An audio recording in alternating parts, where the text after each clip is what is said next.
Talking about Vincent Trocheck, in a hard cap, any team has to trade good years now to win a cup for bad years later because teams operate under a financial constraint, right? And when I think about this, I think the Vincent Trocheck contract is the perfect example of this. Mm-hmm. He's one of the most underrated players in the league right now. It's a $5.66 million cap hit, I believe, for 7 years. I forgot to write that down. 7 years. What they're doing right now is they're saying $5.66 million for one of the best second line centers in the league is a steal for the first 5 years of this contract. For the last three, it's going to be one of the worst contracts in the league. Yeah. But they're willing to pay those bad years later to have a chance to win now because his team's in win mode. Like the Leafs did the same thing with John Tavares. The contract is looking kind of bad earlier than when we expected.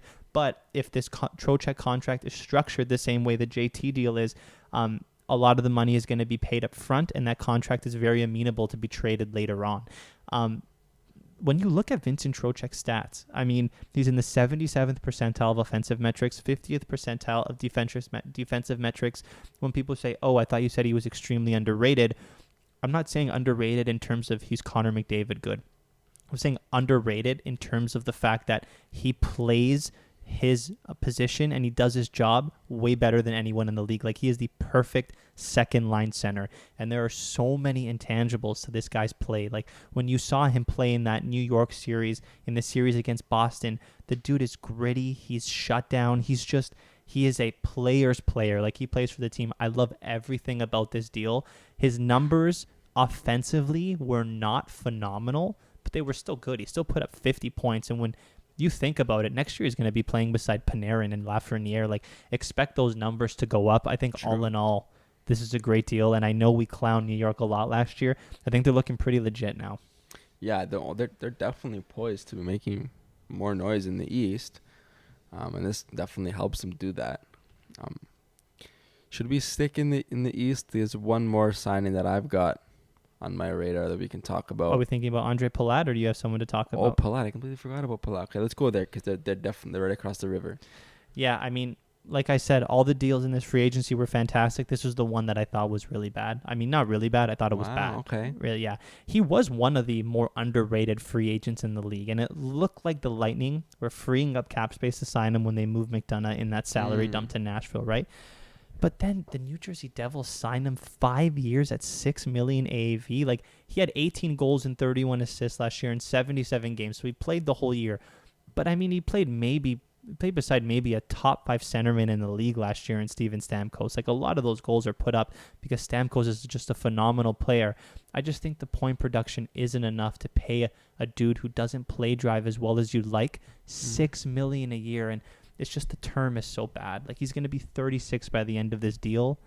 I mean, maybe the only rationale I can think of, maybe I'm being a little bit harsh, the Devils maybe felt some FOMO after not landing Gaudreau. Exactly what That's what I was just going to say. And they thought like they had to make a move. Like, I don't think this deal's bad because it's a huge overpay. I think it's bad because the value in the free agency pool was so deep this year. You could have gotten someone better at $6 million.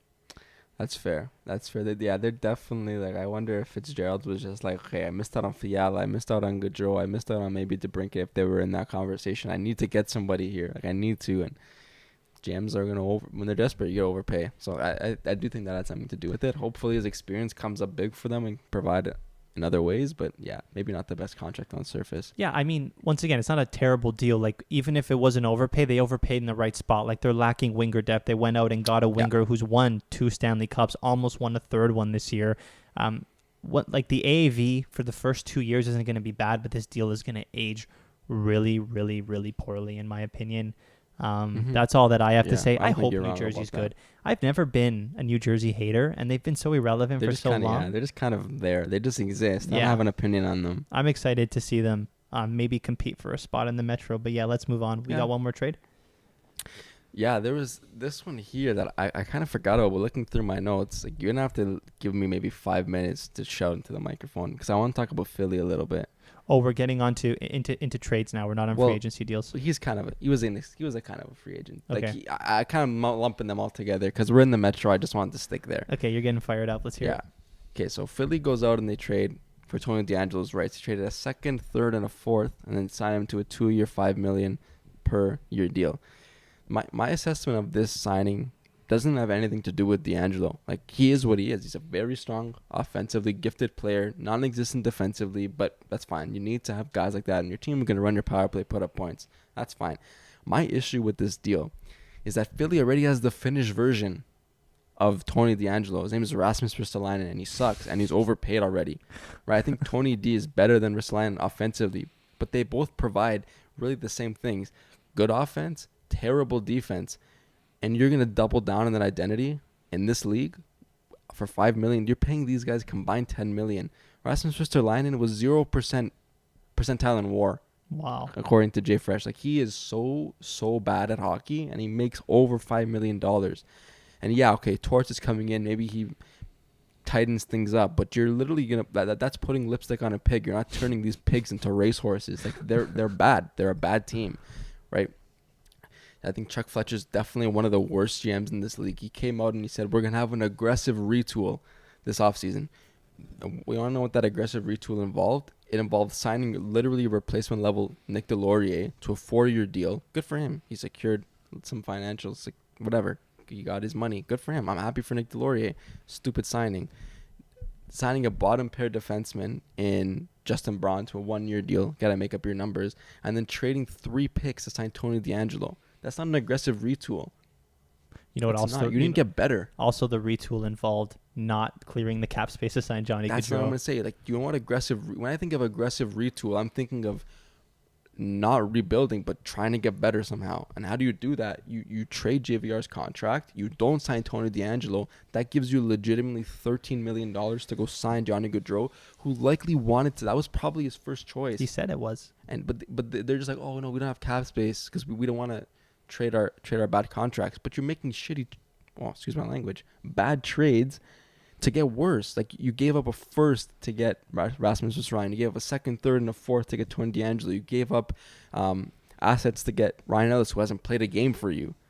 Like you're going to spend assets, spend them in the right way to get rid of your bad contracts so you can actually make tangible progress and not just like say, oh, we have our money tied up, we couldn't do anything, and just like basically make excuses for all of your bad management. They're so bad. And if I took all the names away, like the organization's names, and I said organization X made all of these trades, who was the first team in the NHL you think would do that?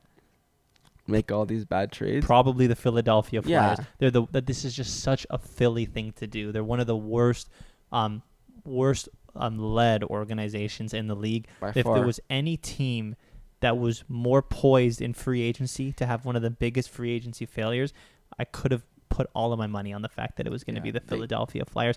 I think Johnny Gaudreau made it so obvious that he wanted to go to Philly, and he waited so long because he was giving Fletcher a chance to clear that cap space, and then Fletcher just goes, yeah, you know what, we just couldn't do it. Yeah. No, it's not you couldn't do it. Like, do it. Literally, you have to. You see teams trade bad contracts all the time. Yes. It was possible to make the cap space, and you say this is like an argument that you make when talking about free agency signings. If you have to clear cap, if you think about it, would you trade JVR on a first for Gaudreau? Like, literally every day of the week. Yeah, not only that, yes, but on a team that is maybe the worst drafting team in the NHL, that's even a bigger reason to do Exactly. this. Like, we saw them miss out so bad on the Nolan Patrick draft, right? When they could have got Hisakainen and Makar. They've been so bad drafting recently. I'm willing to give up a first and a second for a chance of like the finished value of those picks, because they're gonna turn into nothing because this team sucks. Yeah, it makes no sense to me. And one last little cherry on top of this Sunday is that they're operating in negative cap space, and they have to sign Owen Tippett, so they have to make cap space to sign him now. Like, you have to make cap space regardless, so you might as well have just made it all in one swoop and solved a lot of your problems, but they didn't because they don't know what they're doing.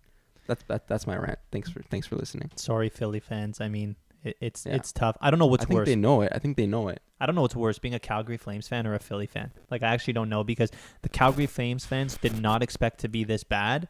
and now they're going to be terrible. Philly fans were so excited to be good, and now they're just going to remain mediocre for so long. If you missed out on this free agency pool, there's not going to be one like this for another 4 or 5 years. No, I'd much rather be a Calgary fan because at least you know that your management is like capacity to build a good team. Yeah, very true. They just haven't shown that in Philly. They've been mediocre for way too long. And now they're going to be bad. They're not even mediocre, they're bad. Thanks for watching. If you enjoyed this video, please hit that like button and subscribe for more content. And find the link to our full podcast and all our socials in the description down below. Also, don't forget to turn on those notifications to get live updates on new videos that we release.